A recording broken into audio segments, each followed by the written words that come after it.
안녕하세요. 경비지도사 전문강사 이노겸입니다. 이번 시간에는 경호 임무의 일반적 수행 절차 8단계 또는 10단계 절차를 한번 살펴보겠습니다. 그런데 이 경호 임무의 일반적 수행 절차를 어떤 다른 책에는 경호 임무의 포함 요소라고 적어놓은 책도 많이 있습니다. 그래서 경호를 공부하는 여러분이 헷갈리는 것은 이런 것들이요. 똑같은 내용인데 부르는 용어 제목부터 달라요. 근데 사실은 같은 건데 학자들마다 다르게 쓰니까 수험생 입장에서는 헷갈릴 수밖에 없어요.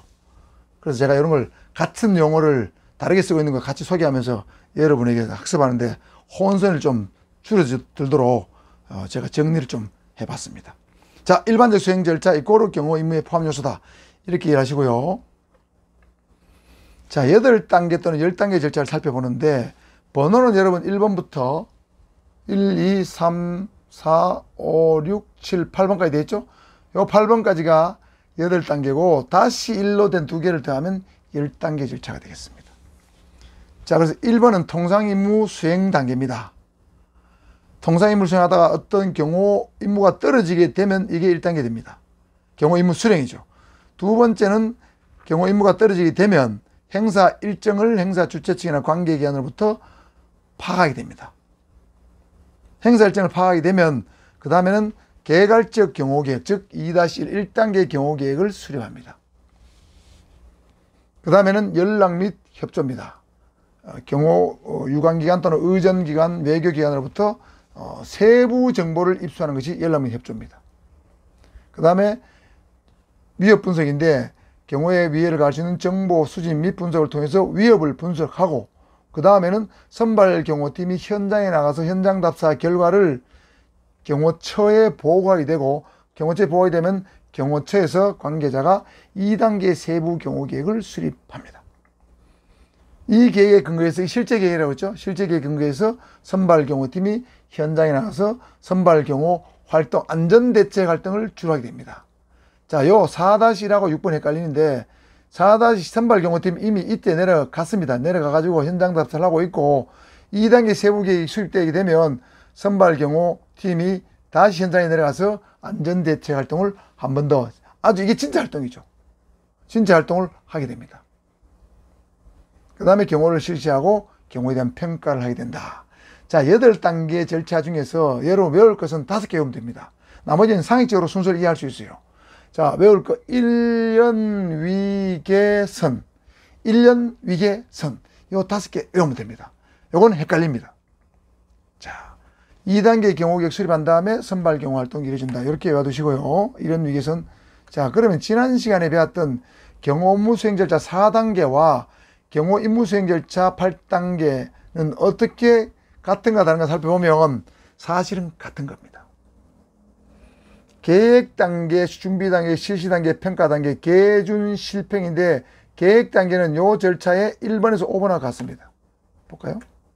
자, 통상 임무 수행, 행사 일정, 연락 및 협조, 위협 분석, 2단계 경호계획 수립. 2단계 경호계획, 요 계획 수립, 요게 경호계획 수립 절차죠? 요게 계획 수립 단계입니다. 계획입니다. 계준 실평. 그 다음에 6번 선발 경호 활동은 준비 단계.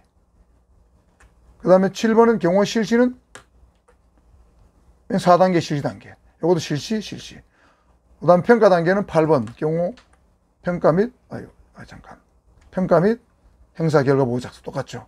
그리고 5번 여기까지가 계획 단계고 6번은 준비 단계, 7번은 실시 단계, 8번은 평가 단계. 똑같습니다.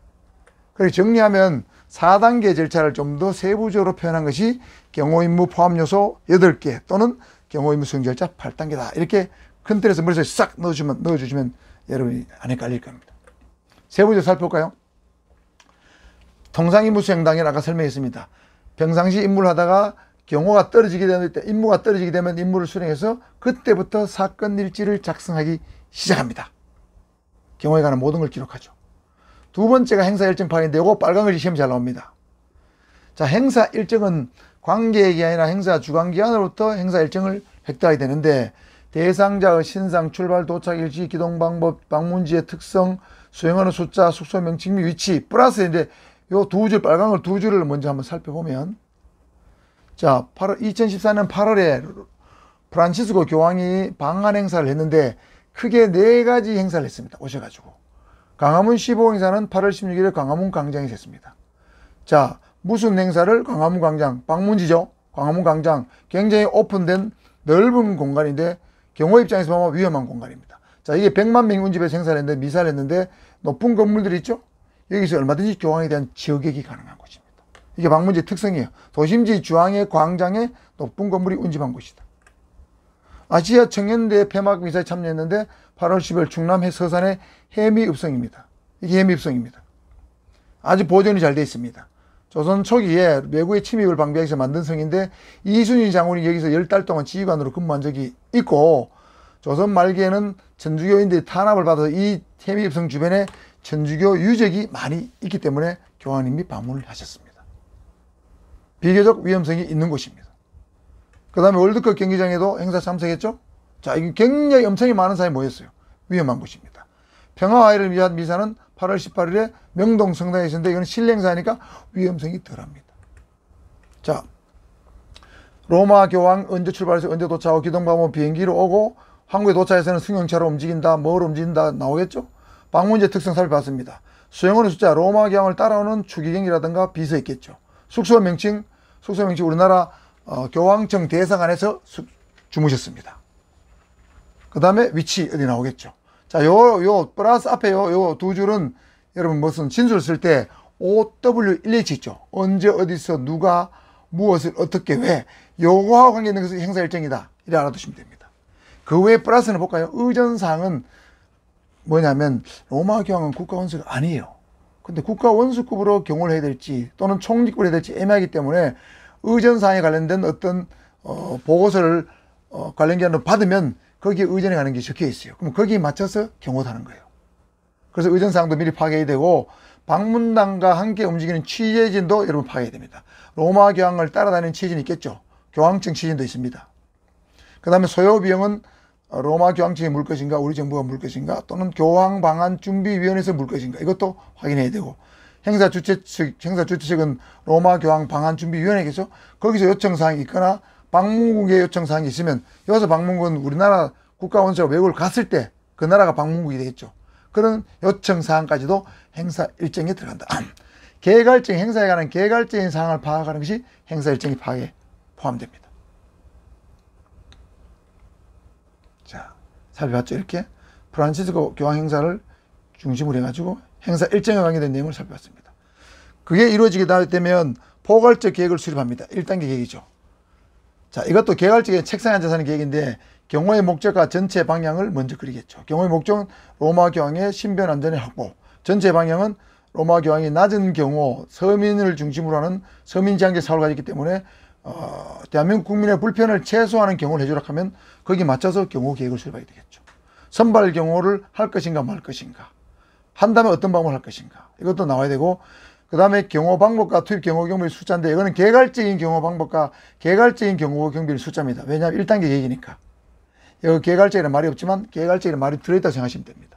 그 다음에 관련 기관과의 협조 체계 구축에 관한 사항, 이런 것들도 포괄적 계획에 들어간다. 세 번째는 연락민 협조 체계 구축입니다. 이 빨간 글씨도 시험이 잘 나왔어요. 기출 14에 나왔죠. 외교기관, 의정 관련 기관과 연락민 협조 체계가 유기적으로 이루어져야 됩니다. 외국에서 특히 온다면 외교기관, 의정기관이 굉장히 유기적인 어떤 협조 관계 있죠. 자, 이 3번에 포함된 내용은 매우 세부적인 어떤 내용들을 파악하는 거예요. 아까 행사 일정에서 계획적인 사항을 파악했다면 연락민 협조 단계에서는 굉장히 세부적인 일정을 파악합니다. 예를 들면 날씨에 따른 행사 스케줄과 시간 계획입니다. 로마 교황님이 광화문 행사를 하는데 만일에 그날 비가 엄청 온다면 옥리 행사로 바뀔 수 있죠. 그럼 날씨가 맑을 때 행사 스케줄하고 비가 올 때 행사 스케줄하고 시간이 달라지게 됩니다. 그걸 다 받아야 됩니다. 세부적인 거죠. 참석 손님은 도대체 누가 오느냐? 수행원이 아니고 참석 손님은 누가 오느냐? 그 다음 행사의 성격과 그에 따른 대상자의 참석한 게 선물입니다. 행사 성격, 예를 들면 광화문 행사 같으면 축복한 행사죠. 그 다음 대상자의 참석 당연히 하고 선물을 뭐 줄 것인가? 선물을 전달할 때는 굉장히 선물을 받는 사람하고 교황이 가까워지게 되죠. 경호 입장에서 보면 매우 위험한 순간입니다. 선물을 몇 명한테 무슨 선물을 어떤 방법으로 전달할 것인가? 여기까지 파악되어야 됩니다. 그 다음 대상자와 수용원의 편의시설입니다. 아까 숙소는 행사 일정에 들어가 있었지만 편의시설, 화장실, 휴게실 같은 거 이런 것들은 3번에서 파악되어야 됩니다. 그 다음에 언론의 보도 여부 및 취재 인가사항입니다. 자, 여기 취재진 나왔죠. 취재진 아파도 나왔습니다. 여기 나왔죠. 자, 여기서 취재진은 방문단과 함께 움직이는 저 단서가 붙었어요. 요거는 일정에 들어가는데 그게 없는 그냥 취재진, 언론의 보도 여부 및 취재 인가사항이죠. 자, 이 인가란 말이 붙었는데 이건 무슨 말이냐면 로마 교황 행사를 광화문에서 한다고 치면 로마 교황님한테 접근할 수 있는 우리나라 방송 또는 외국 방송 있죠. 방문단과 함께 따라오지 않은 방송들은 과연 어디까지 접근해서 몇 미터까지 접근해서 취재할 수 있느냐, 사진을 찍을 수 있느냐, 동영상을 찍을 수 있느냐, 그 인가를 해주는 사항까지도 3번에 포함된다는 얘기죠.